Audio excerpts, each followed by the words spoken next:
Ano yun? Ano sinabi mo pong papalitan po? Si Jeffrey? Opo. Asan na yung pinapahanap ko sa'yo? Nasa kwarto, pinapatulog ko. Sigurado ba mababait yan? Oo. Ha? Oo. Labas na! Ngayong araw, napag-isip-isip na ako na dapat si Jeffrey palitan na. Kaya, Kuya, bakit po? ano yun? Ano sinabi mo pong papalitan po? Si Jeffrey? Opo. Wala lang, nagbibiro lang ako.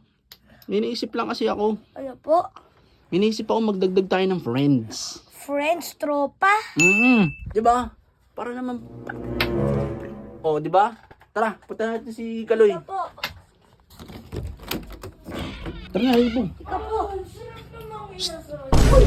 Ano, papaupo lang ah. Asan na yung pinapahanap ko sa'yo? Nasa kwarto, pinapatulog ko. Sigurado ba mababait yan? Oo. Ha? Oo. Sigurado ka? Oo. Ay, parang Jeffrey lang din yan ah. Hindi mabait yan. Siguraduhin mo lang. Mga yung grade nga nyo, 98 eh. Wala ko sa'yo. Ay, boy, wala ka dito. Di upo ka dito. Kasi, si Kuya Kaloy, nakahanap na ng bago nating friends. Friends po? Oh, asan ba? Asan ba? Nasa kwarto, pinapatulog ko pa. Wow. Gusto ano mo, pa? gisingin ko na. Wag. Ako nang gigising. Oh, sige. Siguraduhin mo mabait yun ah. Mabait nga na yun. Baka mamaya parang Jeffrey yun. Hindi. Ito, Nagugas nga natutulog yun ako. ng mga plato eh. Siguraduhin mo lang. Ano sa tingin mo, Ibo? Ano pong sa tingin po? Hindi, basta tignan lang natin. Ha? Sige po. Only rice. Labas na!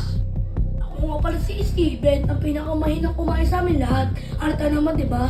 Like ito kung karapat-dapat palitan si Jeffrey sa pang-Jollibee kanina. Eugene, labas!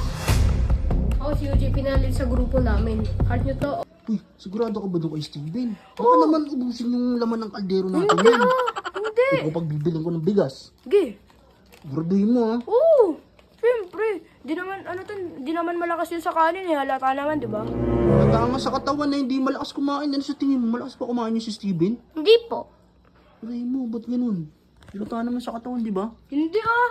Kala mo lang, hindi naman mapayat yun. Pag inubos niya yung pagkain dito, ikaw, papauwiin kita. Wag po kuya, bakit? Hmm?